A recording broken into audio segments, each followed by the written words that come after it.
That was not a very good strike, and we can see from there that is right out of the toe, and there was a reason for that. And in today's lesson we're going to find out how where your weight is in your stance during your setup and during the golf swing can really affect your strike. Let's get stuck into this lesson. So as we can see, that is just horrible. It hurt my fingers a little bit. We do not want to be striking it there. We want to see that we would be a little bit more out of the middle. And the reason why I managed to get it that exaggerated out of the toe was how I place my weight in setup. There's three common faults I see that really do impact how well you strike your irons, specifically linked to how your weight is distributed during your golf swing.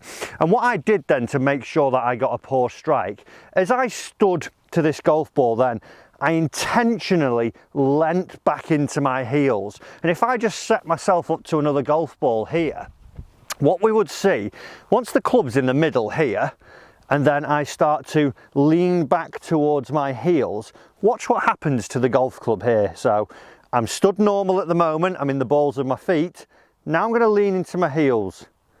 So I've gone excessive, and obviously that is excessive. I've pulled the club away from it, and vice versa. If I were to go too much into my toes, I push the heel out in front of the golf ball and I would lose my balance there. So balance is a huge part of actually getting a good strike. If in my setup or during my golf swing I'm moving excessively into my heels or I'm moving excessively into my toes, I'm really going to hamper where I get the ball on the club face. So when we take our stance, what we've got to imagine now is, as I've placed the club in and I've got all the good angles in my body in terms of bending at my hips, flexed at my knees and a pretty straight back, what I want to imagine is if I were to just have a little bounce in my knees like so, I should be able to stay sturdy because all the weight should be going straight down into the balls of my feet here.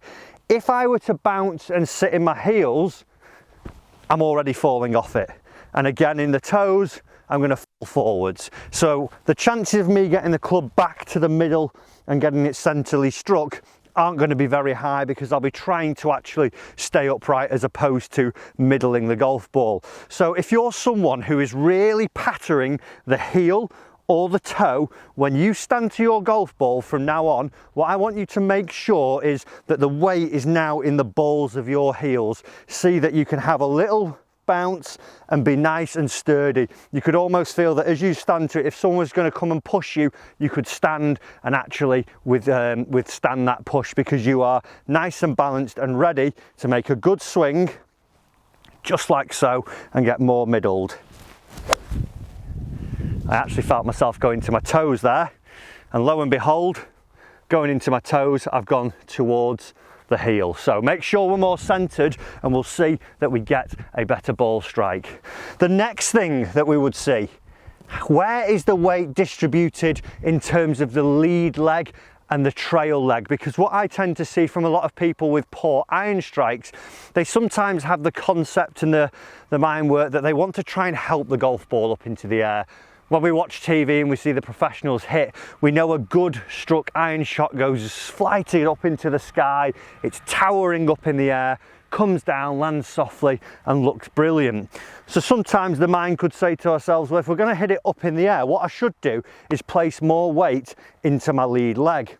The problem with that, when we start to move weight either too much into the trail or too much into the lead, what we would see is we're moving where the sternum is located relative to the ball. So if I was playing my 4-iron here, which would be about 2 inches behind my lead foot, but then I now place a load of weight, sort of 70% into my trail foot here, notice how my sternum goes back behind the golf ball. So what we might see from there, if I were to do that, I'm more likely to bottom out before the golf ball because all my weight is here and it's very hard to actually transfer the weight from there.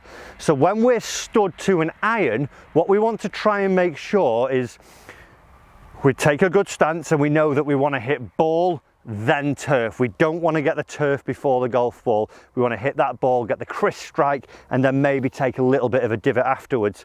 So to do that, what we want to try and see is that as I stand to this now, I've got my bounce to find that I'm in the middle of my stance, but then also I feel like I've got about 55% of my pressure into my lead side with 45 in my trail, just to ensure I'm getting that ball and turf strike. I wouldn't want to go excessive, go 60, 70 when I'm making a full iron swing. Maybe when I'm pitching that will change, but for the full iron swing, we would see that we're either 50, 50 in either leg, or just have a little bit more towards the lead side. Don't get into the bad habit of hanging back and putting loads of weight into your trail side, because that brings me on to my third and final point. When we've got loads of weight in our trail side, like I said, it's very hard to transfer because all my weight's sat back here. To make sure that I'm getting really crisp strikes, I've got to see that the middle of my body is moving forwards as I come to actually hit it. So I want a little bit of movement towards my lead side. I want to feel that I'm a little bit lateral. So when I'm making my iron swings, I've got the weight in the balls of my feet, I've got a tiny bit more pressure in my lead side, and then as I load up, I feel still that I'm in the same points, but on the way down now, I'm going to feel I increase that pressure into my lead side, so it'd almost feel that I've got like 90% of my pressure in this lead side, in my lead heel, and I would turn up and it would be pretty much 99% with just the trail foot balancing back here. That will allow me to get a good contact. That will help me to really get that strike. If I'm hanging back and not transferring and just standing here and hitting it and finishing it where I still feel weight in this trail side, probably not going to be the best strike. So we know that we want to get the weight more in the middle of the feet. We know that we want to maybe have a tiny amount, 55% in the lead side, and as I go through the swing into my follow through, I'm going to transfer it all into that lead side. Let's get this one away and get it a little bit more crushed. Good setup, little bounce. Absolutely flushed that one, it came out so nicely. And lo and behold, we finally found the middle of the golf club there. So 3 things that all relate to weight in your golf swing and how they're going to help you strike your irons better. Go through those points, guys. Make sure you're ticking them off next time you go down to the practice range or out on the golf course, and you will start to strike it a million times better. Thanks for watching this lesson. As always, do remember to hit that subscribe button down below. Don't miss any of your free golf lessons to get better here on the channel. See you in the next lesson.